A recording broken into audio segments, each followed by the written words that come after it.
ओम स्वामी जी। तो मैं डेंगू नील के बारे में थोड़ा सा बताता हूँ और मेरे पास 8 या 9 स्लाइड्स हैं और मैं थोड़ा सा इसके बारे में ये बताता हूँ कि जो डेंगू बीमारी है उसको इंग्लिश में लोग डेंगी भी कहते हैं, हमारी भाषा में डेंगू कहते हैं। जो वर्ल्ड वाइड रिसर्च है उसके हिसाब से ये है कि इंडिया, हमारा देश, डेंगू के प्रकोप में आने वाला सबसे बड़ा देश है। सबसे ज़्यादा हमारे यहाँ पाया जाता है पूरी दुनिया में। उसका कारण ये है कि हमारे यहाँ की जलवायु ऐसी है कि मच्छर ज़्यादा पनपते हैं और जब वो पनपते हैं तो लोग उन्हें पाल भी अच्छे से लेते हैं और बीमारियां फिर एक से दूसरे तक आराम से पहुंचती रहती हैं।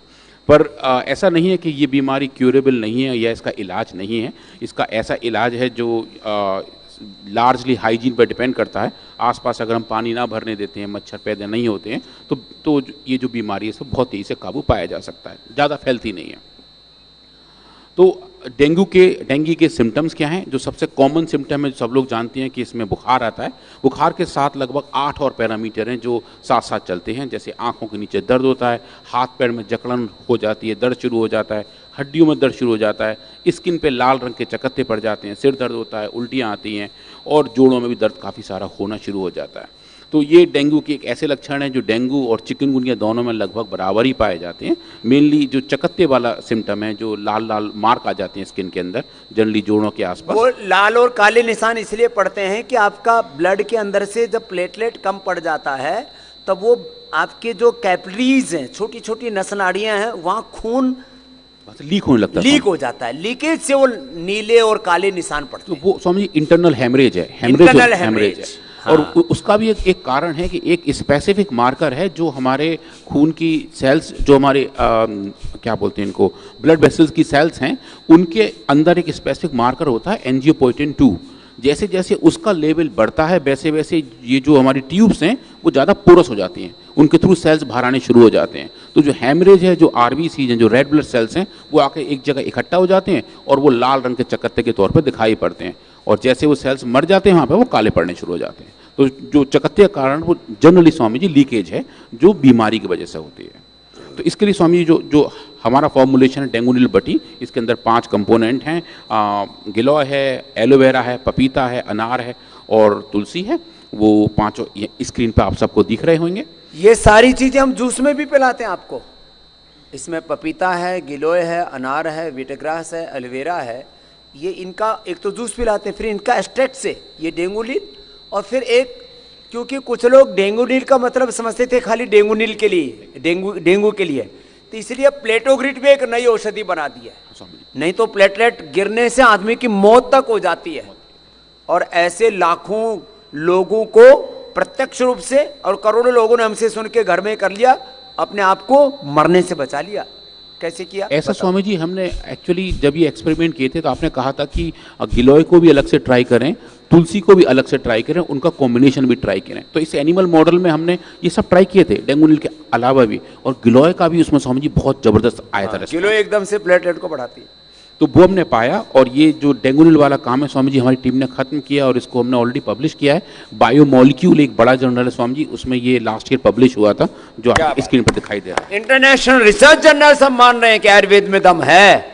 वो ये खाली एक फूड सप्लीमेंट नहीं है, कोई जड़ी बूटियां नहीं है, ये research and evidence based medicine है, तय करके दिखा। और स्वामी जी ये जो जर्नल है जनरली ये हर्बल ड्रग्स और आयुर्वेदा को पब्लिश नहीं करते थे। बोला हम करेंगे ही नहीं, ये क्या है, बकवास बोलते थे, बकवास है, इनको कुछ नहीं आता आयुर्वेद वालों को। उनका स्वामी जी मेजर कंसर्न ये होता था कि इस दवाई के अंदर क्या कंपोनेंट हैं वो बहुत ब्लाइंडेड हैं, उन्हें पता नहीं है इसके बारे में। तो सबसे पहले हमने उनकी वही भ्रांति दूर की और ये बताया कि ये जो दवाई है इसकी मेन केमिकल कंपोनेंट्स नोन हैं, जो हम अपने यहाँ HPLC एनालिसिस करके दिखाते हैं। हाँ। जो भी स्क्रीन पर देख रहे हैं महाराज जी, ये इसी का केमिकल स्ट्रक्चर्स हैं कि कौन कौन से मेजर कंपाउंड है, और हमने 4 ऐसे कंपाउंड निकाले जो हर एक हमारे बैच में पाए जाते हैं, जिससे जो क्वालिटी कंट्रोल वाली बात आती है उसके लिए हम एक अच्छा वेल डिफाइंड प्रोटोकॉल दे सकते हैं कि हर एक बैच ऑफ डेंगू नील में कम से कम ये 5 कंपाउंड इस कंसंट्रेशन में पाए जाएंगे।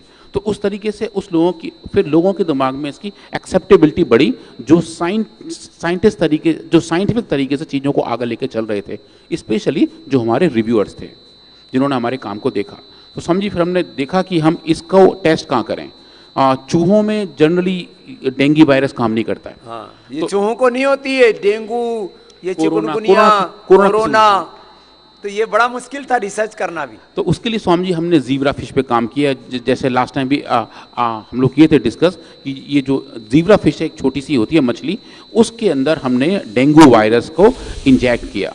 अब इसमें क्वारी ये भी आती है कि मछली तो स्वामी जी पानी के अंदर उसे ये जो मॉस्किटो है, मच्छर है, वो कैसे काटेगा। तो उसके लिए फिर हमने क्या किया कि आदमियों के खून से, आदमियों के सीरम से डेंगू वायरस को आइसोलेट किया और उसको हमने मछली के अंदर इंजेक्ट कर दिया। जो माने डेंगू से संक्रमित ब्लड था आदमी वाला, वो उसके भीतर घुसा दिया, तो उसको कटाने की जरूरत नहीं पड़ी मछली को, नहीं तो पानी में कैसे काटेगा डेंगू। तो वो स्वामी ऐसे ऐसे काम करने पड़ते हैं, रिसर्च इतना आसान नहीं है।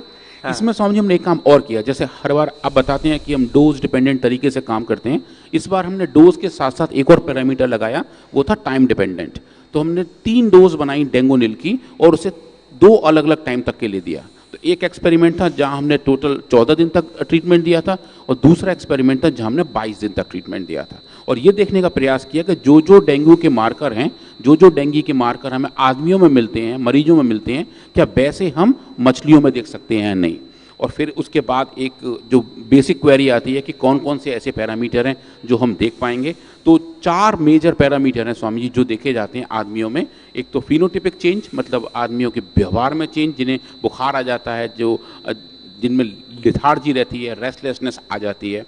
और पैथोलॉजिकल चेंज, जैसे अभी स्वामी जी ने बताया कि आरबीसी फिल्टर आउट हो जाते हैं और हेमरेज हो जाता है।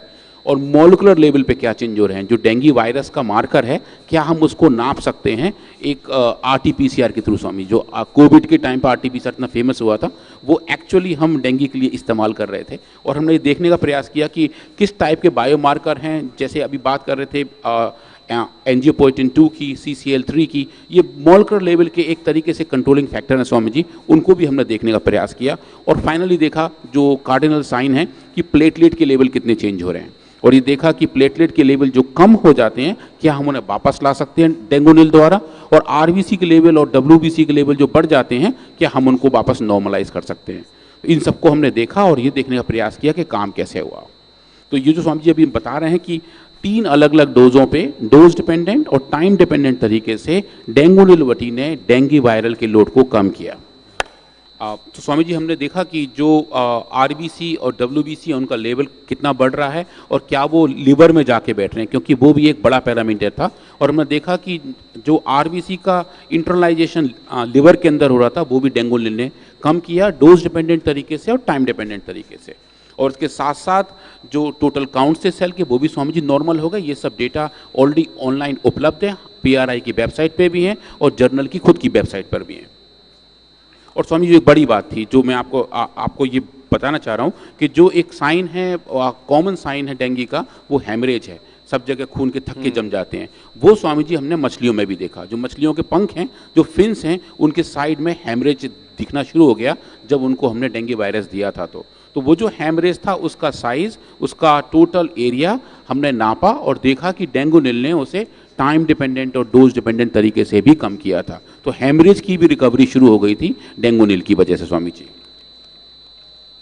और जो लास्ट बात है जो स्वामी जी मैंने कहा था, एंजियोपोएटिन 2 और एक कीमोकाइन CCL3, जो इसके मॉलिक्यूलर मार्कर हैं, जो बीमारी को कंट्रोल करते हैं, बीमारी के सिम्टम्स को भी एम्पलीफाई करते हैं, उनके बढ़े हुए लेवल को भी, जो मछलियों में हमने बढ़े हुए पाए गए, उनके बढ़े हुहुए लेवल को भी डेंगोनिल ने डोज डिपेंडेंट तरीके से कम किया था। और जो एक और इम्पॉर्टेंट बात स्वामी जी, कि जो हमारी और सेल्स हैं बॉडी की, जो लीवर है, जो स्किन सेल्स हैं, क्या डेंगोनिल का उसमें कोई साइड इफेक्ट तो नहीं है। तो स्वामी जी वो देखने के लिए हमने उनकी सेफ्टी देखी और पाया कि इन दोनों सेल्स में डेंगोनिल की जो डोज है उसके 25 से 30 गुना डोज तक कोई भी साइड इफेक्ट नहीं पाया गया।